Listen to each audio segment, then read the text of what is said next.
Welcome to Flourish-Meant, the podcast on living life as you are meant to, so you can flourish.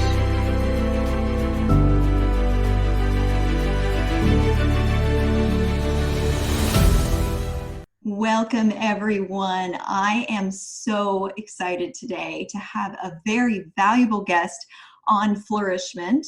I have Kirsten Panachyda, a speaker, Bible teacher, award-winning writer, and mother of a son with a mental illness, bipolar disorder. She has been mentoring and interviewing parents. She's been doing research and interviewing experts because her passion is to infuse courage into the soul weary and help parents against those attacks of the soul that hit them when they have a kid in crisis. Welcome, Kirsten. Thank you, Tina. I am so pleased to be here. I couldn't be more excited about this topic because as a counselor, I am absolutely certain that there are a lot of parents that really need this information. What are some of the beasts that you're mentioning that might attack a parent's soul when they're working with a child who has a special emotional or physical or psychological crisis that they're dealing with? Well, parents really experience threats to their souls when their kids are in crisis. And sometimes it just comes as so much of a surprise. All of our attention is on the child who is experiencing mental illness or some other kind of crisis. And we are sometimes unaware that we ourselves are being attacked.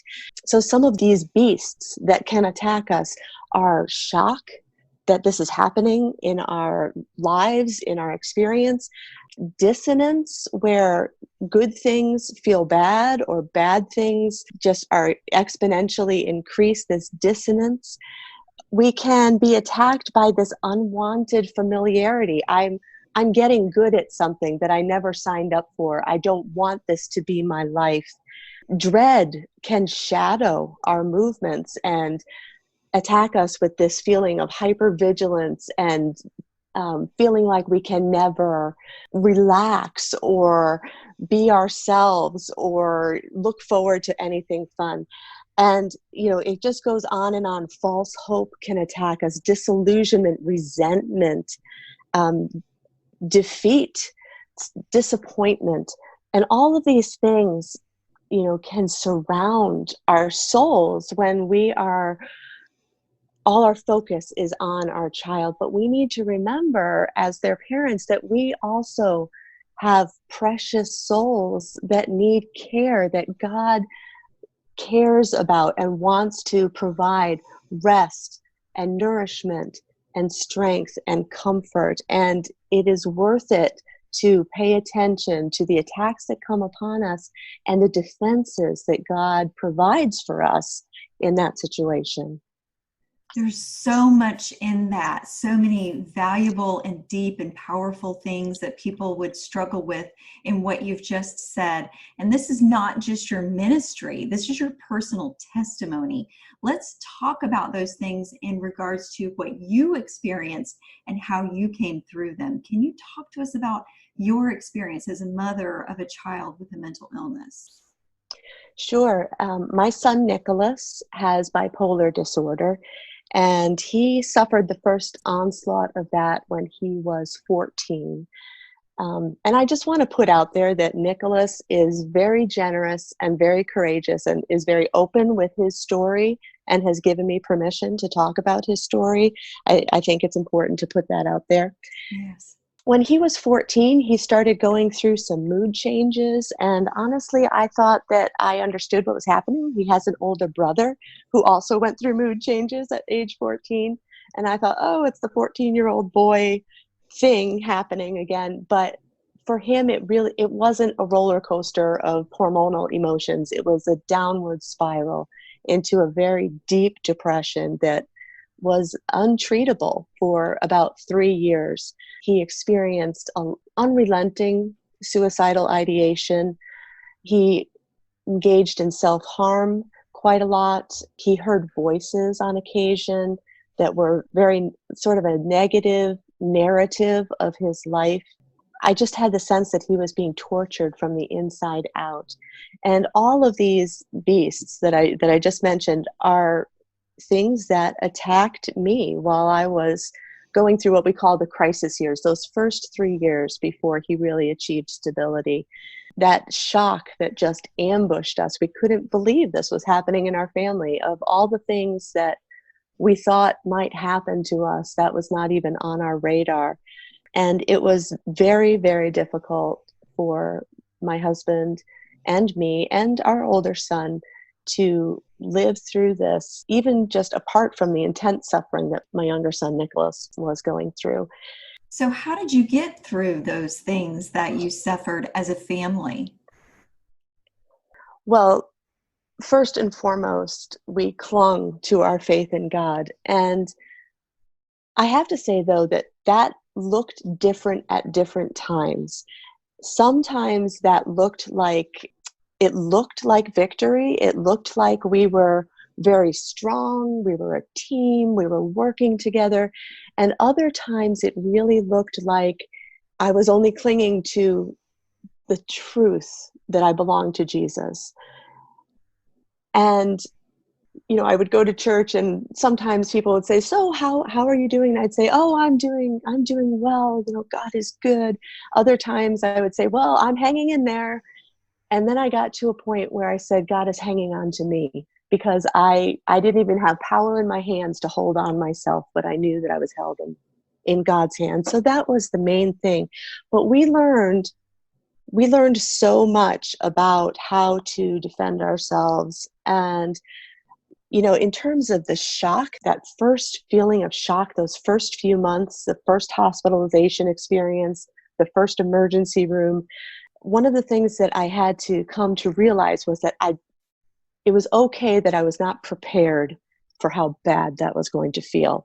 There was no way I could have known, and I had to sort of forgive myself for that. I had to realize a person cannot prepare for how bad it feels, and that blame is just futile.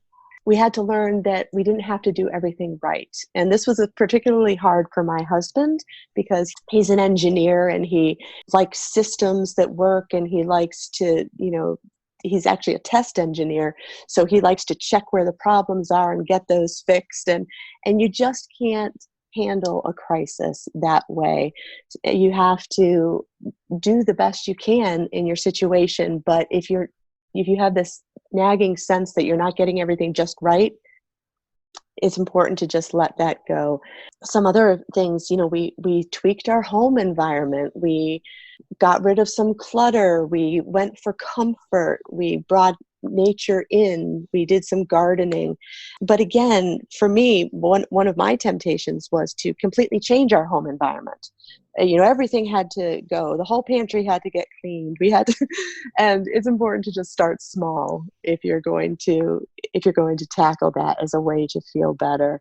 And then there were other things we had to do in our home environment that felt very negative. We had to lock up anything that was sharps that Nicholas could hurt himself with. We had to lock up medications. We had to revamp the kitchen and the eating environments because he was struggling with disordered eating. So those things can feel very hard and very negative. But if you're concentrating on making your home a safe haven and seeing that as an extension of your ministry to your child, that mindset helps. I love the idea of creating a safe haven in your home for you and your child. That is something that we can think about when we're talking about parenting kids in crisis.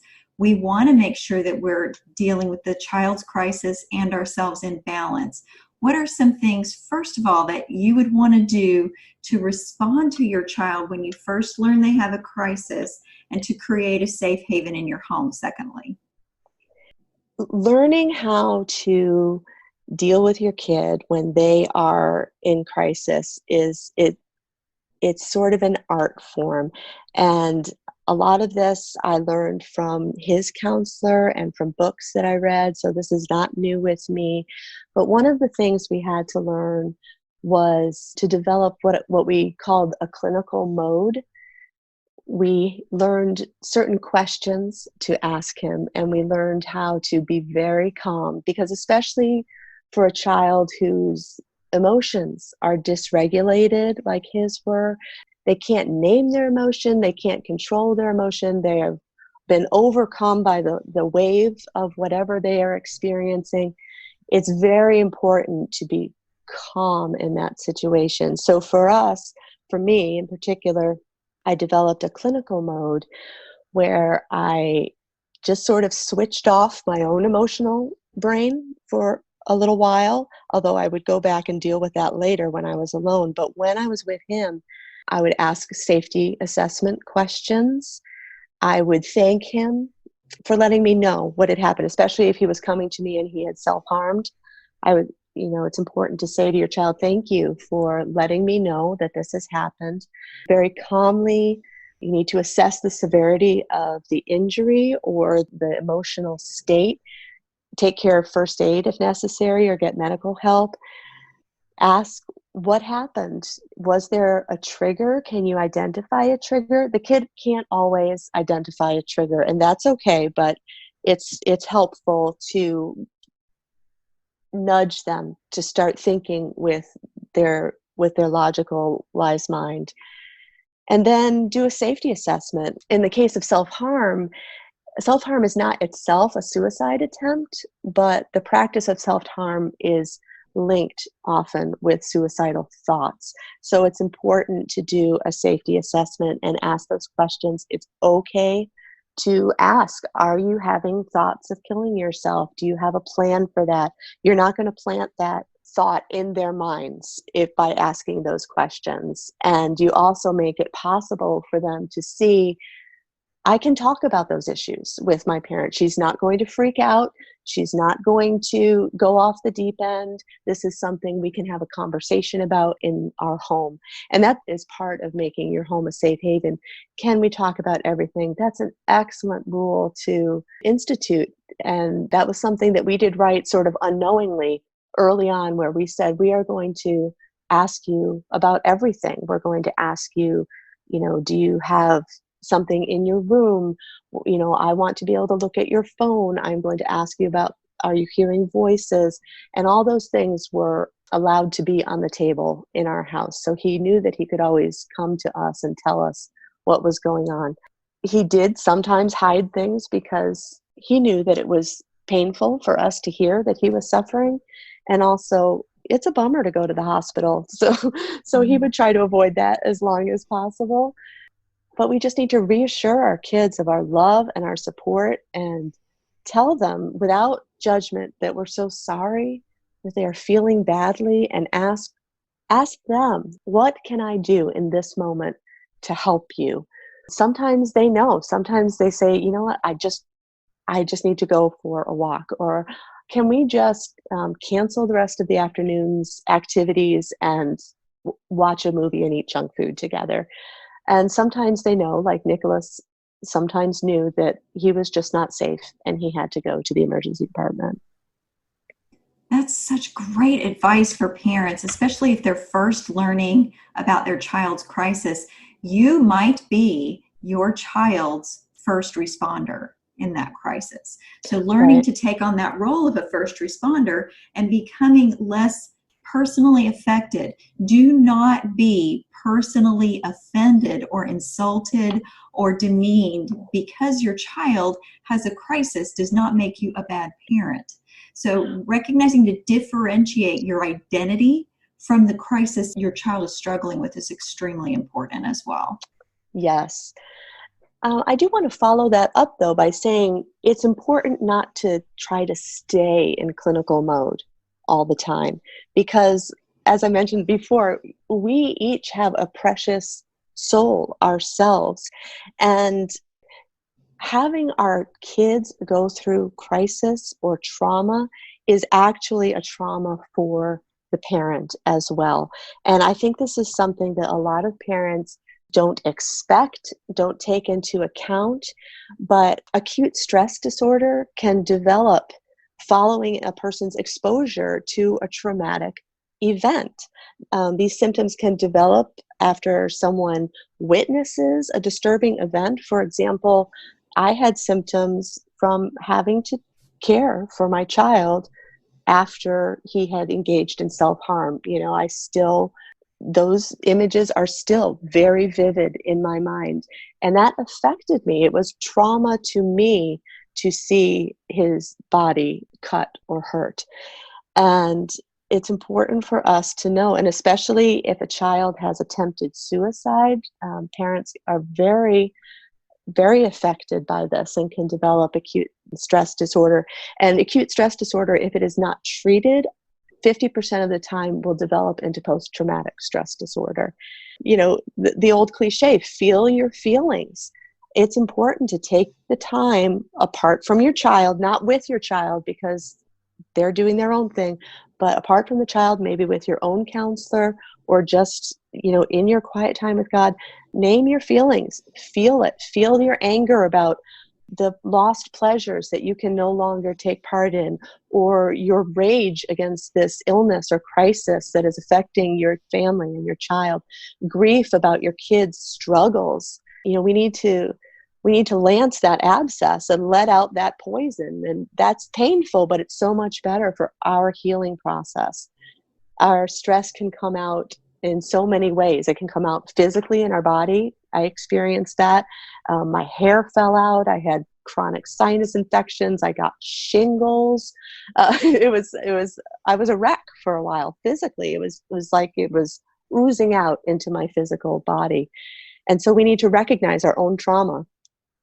Our kids have triggers for what makes them suffer, but chances are we are developing triggers too. I remember I had to drive my son to the hospital, which was 2.5 hours away on a good day from our house. A bed had opened up, and if you know about the shortage of mental health facilities, if a bed opens up and your kid needs it, you need to grab it right then. Well, there was a blizzard that day in upstate New York, and it took me 4.5 hours to drive there, and I couldn't even see the road.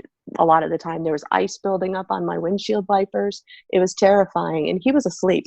he was next to me asleep. And to this day, I still have that emotion, all those emotions about fear for my child and fear of the blizzard and grief that I had to be doing this if I have to drive in snow, which is a problem when you live in Syracuse, New York. Yes. And this is what I appreciate so much about your ministry, is that you are caring for the caregivers of the children in crisis, because we need to understand why it's important for us to care for ourselves as caregivers. We can forget that so easily. If you're not taking care of yourself, then you won't be able to care for your child, and your child will be triggered by you forcing your emotions out like a volcano when you haven't taken care of yourself onto them. And you see this Yes. in first responders all the time. You hear stories about police officers who have had such adrenaline fatigue and so much stress and so many traumas that they've dealt with, and they've never gotten any help for it. And then all of a sudden they just lose all of their ability to hold it together, and it's very, very taxing on the emotions. So you hear the same things about ambulance drivers, and anybody that's a first responder needs to take care of themselves. And this is especially important for parents to understand, because they may not see themselves as first responders, and yet they are. They're first responders to a very intense crisis that they're personally involved with, because this is your child. So this is an even greater trauma than what an ambulance driver or a firefighter might face with someone they don't know. Yes, and it's ongoing. It can feel like it will never end. I talk about our crisis years. That was 3 years of extreme crisis. He was hospitalized 5 times. He attempted suicide 3 times during that period. But it's not like he got well he wasn't cured of bipolar disorder at the end of 3 years. He stabilized, and I thank God for that. It was a combination of God's grace and excellent counseling and medication, getting the medication cocktail right, and his own really unrelenting work. He was so hardworking. He always wanted to get well. So I just give him so much credit for that. People don't realize how brave our kids are when they are suffering from this. Just to get up and do the next day when they are feeling the way they are is a tremendous victory. And I would love for people to give credit to kids who are suffering from depression, who just do the next thing. Sorry, I'm off on a tangent a little bit, No, but I like the tangent actually, because yeah. seeing your child as a fighter and as someone who's brave actually helps you as a parent, having that Right, perspective. right, yeah.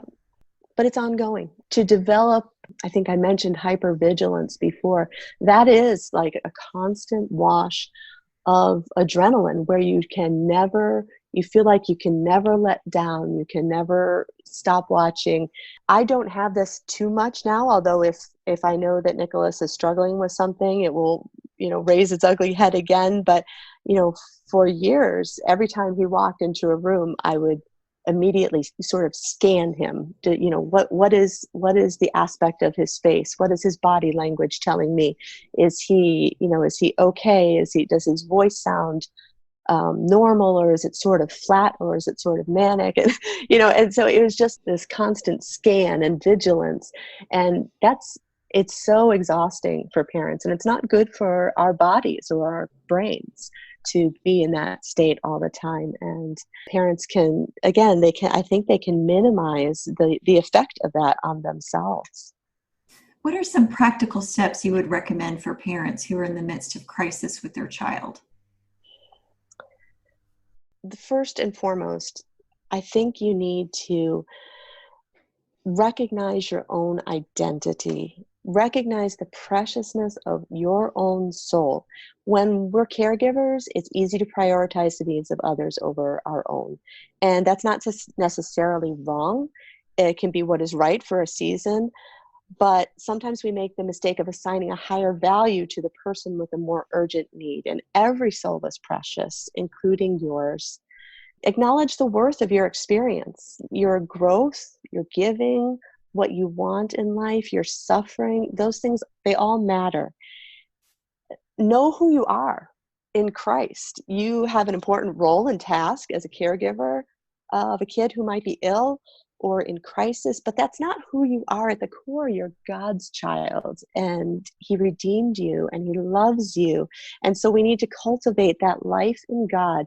Make child of God your primary identity. That's who you are forever. Caregiver is just who you are for a season. And we need to spend time and thought communicating with our Father and asking Him to turn our minds to Him.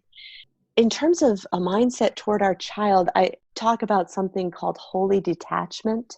Detachment is something that groups like AA or Al-Anon talk about, where you have a healthy emotional life apart from the unhealthy or harmful behaviors of a loved one. And that really comes into play when you're parenting a kid with mental illness. A lot of kids can have a very combative relationship with their parents or with their siblings. That can make the home life sort of chaotic. They can often make bad life choices. They can make self-destructive choices. And so we need to figure out how to have a healthy emotional life apart from those unhealthy behaviors. So a holy detachment extends that health of our emotions into the realm of the spirit. It's a detachment that still seeks to practice the unconditional love of God toward our kid. It's based on an eternal perspective, and that detachment protects a core of my life in God alone. It's a trusting surrender of the one that I love to the wisdom and power of God. So those are soul care steps that we need to take when we are trying to take care of ourselves, to make sure that our soul is protected during this terrible crisis. In terms of steps for your child, a lot of it is stumbling through. It's at least it was for me at first. And so if I can offer easier advice that will make it easier for others, I would love to do that. One thing we did was develop a crisis plan. So before there was a particular crisis, we developed a plan. We asked his care providers for their input, and we asked them questions. We said, what are the criteria for calling you right away? What are the criteria for going straight to the emergency department? When should we call an ambulance? When should we call the police? Is there an after hours phone number? And we wrote all those things down, and we made an information folder, and that could be digital. I kept one updated on my iPad, and I sometimes printed out a hard copy, and that had phone numbers for care providers, crisis line phone number, hospital phone number, directions to the emergency department or the hospital, copies of insurance cards, a medication list, contact info for prayer partners, information for filling out forms, like my husband's employer and social security number, things like that. We also had a crisis kit that was ready to go. And this is something that I sort of learned as time went on, that I needed to be ready to go to the hospital with Nicholas. And so having a box that was pre-packed of stuff if I had to stay at a hotel was helpful. And some of the things in that box were just for my comfort: my favorite mug and some tea, a linen spray so that I could have a scent that I loved in the hotel room. But also I had, a jump bag, a suitcase packed for him. And, there are guidelines about what to pack for a kid who's going to the hospital for a mental illness. It's important not to have shoelaces, for example, no electronics, nothing sharp, no hoodies with strings. These things are all things that I learned the hard way that were removed from his suitcase. And so I learned. But having all that pre-done, having a plan, having a packed bag, having phone numbers all in one spot, including my prayer partners, it just made the moment the crisis came so much easier. This is such critical information, and I know that you have even more to offer from your website. You've done so much research and have such wisdom in your own experience as a mom. Tell us where people can find you and follow you and get even more information and stay connected with you for support. Sure. I have a website, and it's kirstenp.com. So that's KIRSTENP.com. And you can access my blog there. You can sign up for my email list, where you will get notifications of when a new blog post is published, and also a newsletter that comes out about quarterly. You can find me on my Facebook page, which is Kirsten Panachyda, writer and speaker. And I will probably be posting soon videos with prayers for our kids who are in crisis and information like this. Right now on my blog, I'm doing a whole year's worth of series of mainly focused on practical pointers for parents whose kids are in crisis or whose kids are suffering mental illness. That is such great information. And I know that the people listening can really benefit from your support and from all the things that you have to offer. I hope that all of you listening will stay in touch with Kirsten and follow her on her website and her Facebook page to get even more support and information. Reach out if you and your child are in crisis together. Don't try to go through this alone. And Kirsten is a great resource to stay connected with for that. And I hope all of you listening will also come back for the next episode of Flourish-Meant.